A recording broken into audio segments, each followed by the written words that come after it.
안녕하세요. 한 주간 잘 지내셨나요? 지난 시간 상강에서 셔터 스피드에 대한 강의를 했습니다.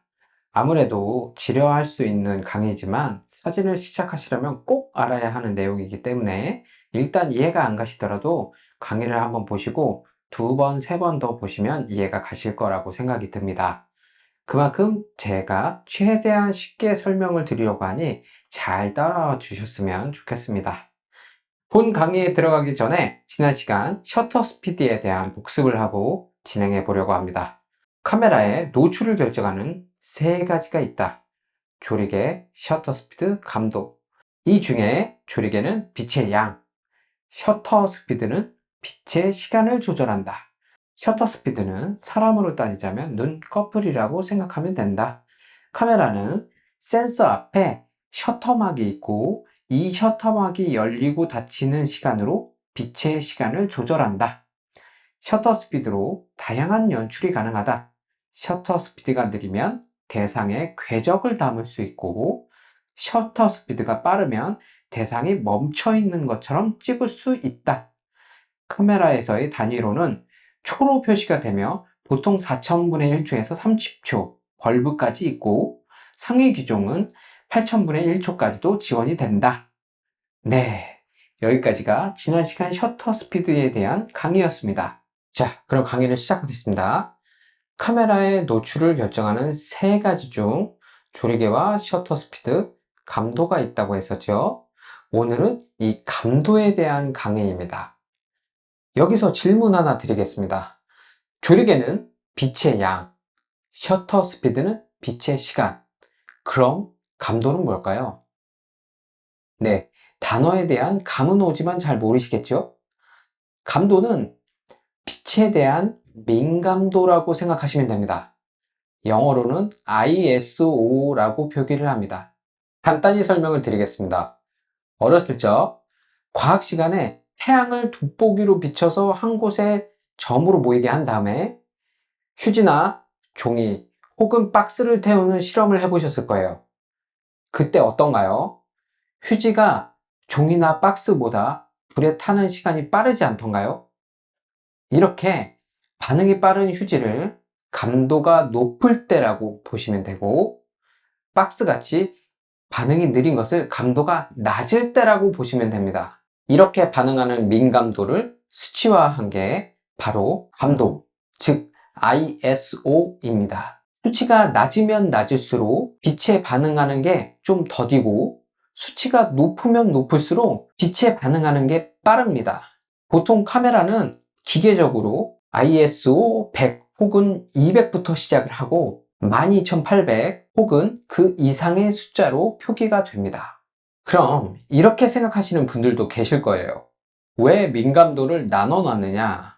도대체 감도 100과 12800 혹은 그 이상의 감도를 왜 만들어 놨느냐? 그냥 하나로 통일하지 헷갈리게 왜 그랬을까? 라고 생각하시는 분들도 계실 거예요. 자, 그럼 이렇게 생각해 보실게요. 예전에 필름 카메라를 써보셨던 분들은 아실 거예요. 필름에도 감도, ISO, ASA, 아싸라고도 하죠. 그때는 감도 100짜리 필름 36방을 사서 끼웠다면, 스트로보, 플래시를 사용하지 않고서는 아주 밝은 낮에만 사용할 수 있었습니다. 밤에는 아예 찍을 수도 없었어요. 조리개를 완전 개방하고 셔터 스피드를 느리게 하면 찍을 수는 있었겠지만 흔들리는 사진이 찍혔던지 아예 대상이 구분이 가지 않을 정도로 까맣게 찍힌 사진을 보신 적이 있었을 겁니다. 그래서 필름 시절에는 이렇게 감도가 낮은 필름을 끼우셨다면 밤에는 찍는 걸 포기했었던 게 기억이 납니다.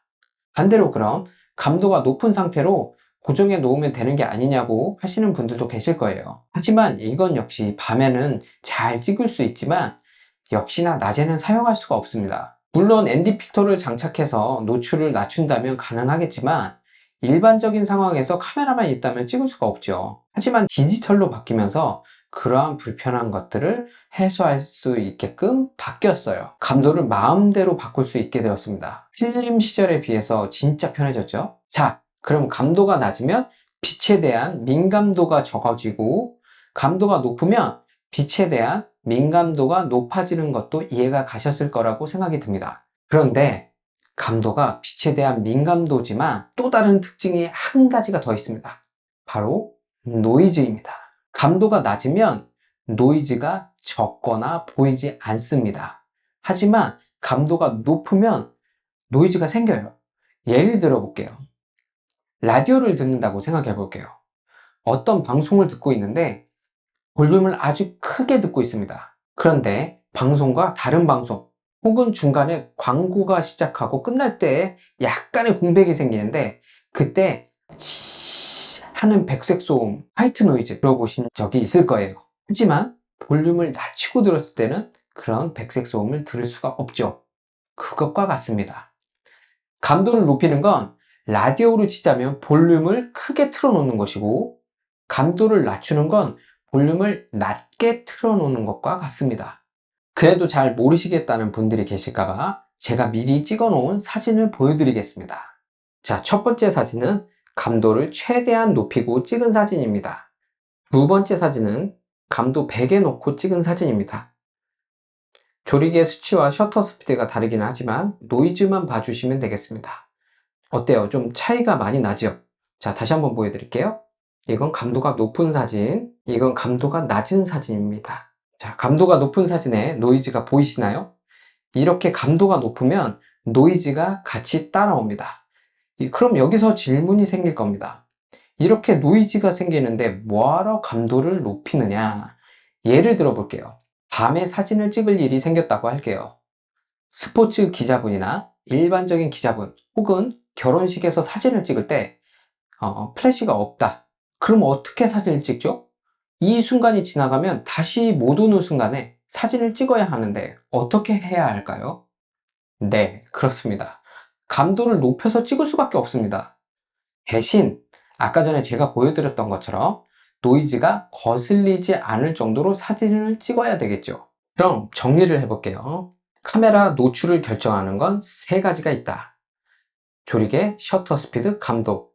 이 중에 조리개는 빛의 양, 셔터 스피드는 빛의 시간, 감도는 빛에 대한 민감도이다. 감도는 ISO로 표기하고 필름 시절 ASA로 표기하던 숫자와 똑같다. 감도는 카메라에서 100 혹은 200부터 시작하고 12800 혹은 그 이상까지 지원을 한다.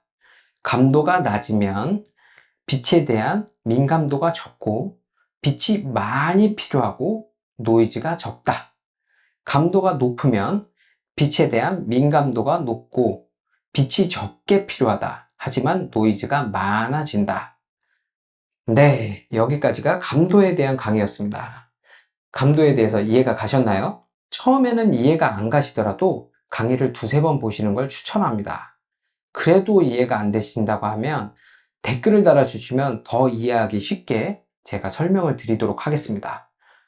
꼭 사진 많이 찍어 보시고 앞서 강의한 2강, 3강도 꼭 숙지하시기 바랍니다. 그래야 다음 강의로 나아갈 수 있습니다. 앞으로 제 모든 노하우들은 무료로 업로드할 예정입니다. 구독과 좋아요는 이 채널을 유지할 수 있는 힘이 됩니다. 그럼 안녕.